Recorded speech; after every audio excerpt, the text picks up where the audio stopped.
Hey guys, last year I had a problem. I could not win a tiebreak. Over the course of the year, I played 14 tiebreaks and I only won 4 of them. In fact, I played 7 match tiebreaks and I lost all 7. Fast forward to this year, I have heavily focused on changing my mindset. And so far in the first 4 months of the year, I have won 9 out of 11 tiebreaks. A big change from last year. In this video, I will share with you 6 mindset tips that you can make and add to your game that will help you win more matches and tiebreaks. In particular, my final tip at the end of the video, for me, is the most important one, so stay tuned for that. Tip number 1 is something you can do in the lead up for a tournament, the night before a match, or even just before you step on court. It's visualization. I like to visualize and think about how I'd like to play, what it might look like in how I construct the points, depending on who my opponent is and how I'd like to play against them. It just means that when you're in a match and things are getting difficult, you have something to fall back on that you have rehearsed in a way before that match. So for example, if I know my opponent the next day and I know that he has a weaker backhand on high balls, then I might visualize myself playing my forehand with topspin to his backhand to get him to play that shot. And therefore that kind of memory in my mind means that I'm most likely going to replicate that during a match. Tip number 2 is setting process goals rather than outcome goals. Now last year I felt I was falling into a bad habit of looking at the draw and predicting where I'd like to get to, who I might beat and who I might lose to.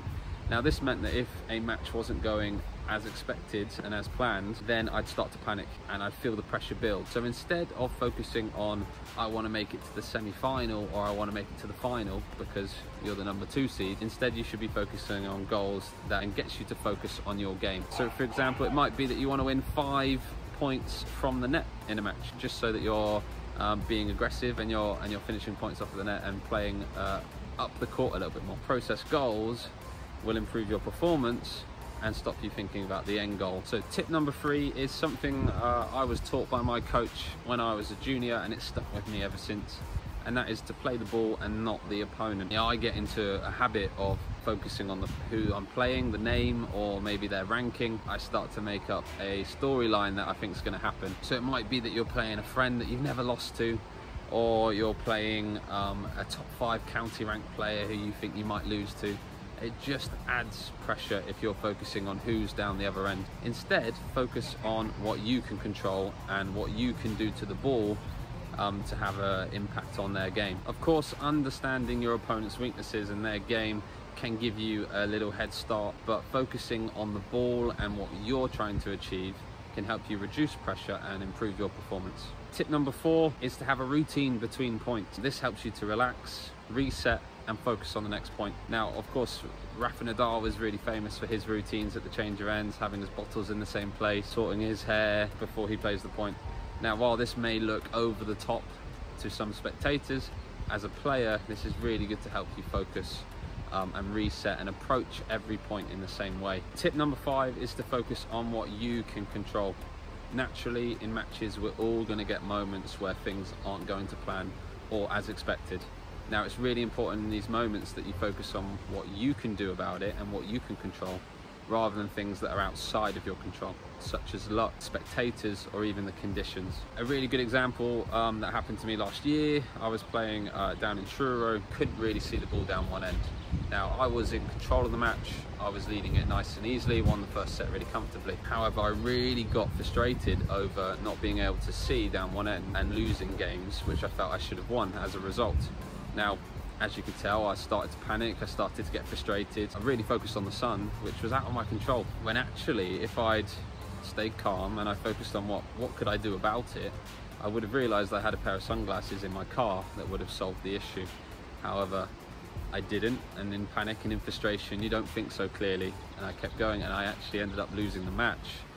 Even though I knew it was the same for my opponent, it's just I focused way too heavily on something outside of my control, which led to a lot of frustration and reduced my performance. So tip number 6, the most important tip and the one you've been waiting for, that's made the biggest change to my mindset in matches that has helped me get the result to swing in my favour, and that is playing without fear. Last year I felt I was playing with a lot of fear, a lot of pressure that I was putting on myself, and particularly as a coach I find it very difficult to play against students, to play against other people from other clubs who know me as a coach, because I put an added weight on my expectation to win. However, something that I've really changed in my mindset is to think about the worst case scenario. What would happen if I lose?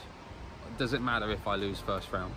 And actually, in the grand scheme of things, at my level of tennis, it really doesn't matter. It's all up here.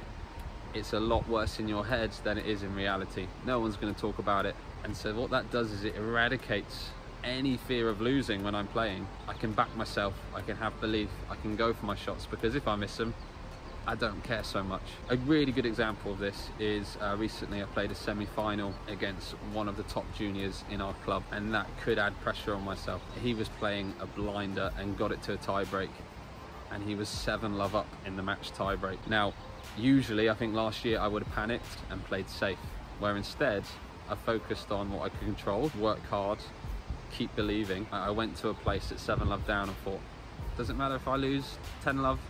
Actually no, I don't mind. And therefore what happened was I started to play my game. I started to go for my shots, back myself, hit big serves, hit big forehands, and I managed to win the next 9 points and win the tiebreak 10-8.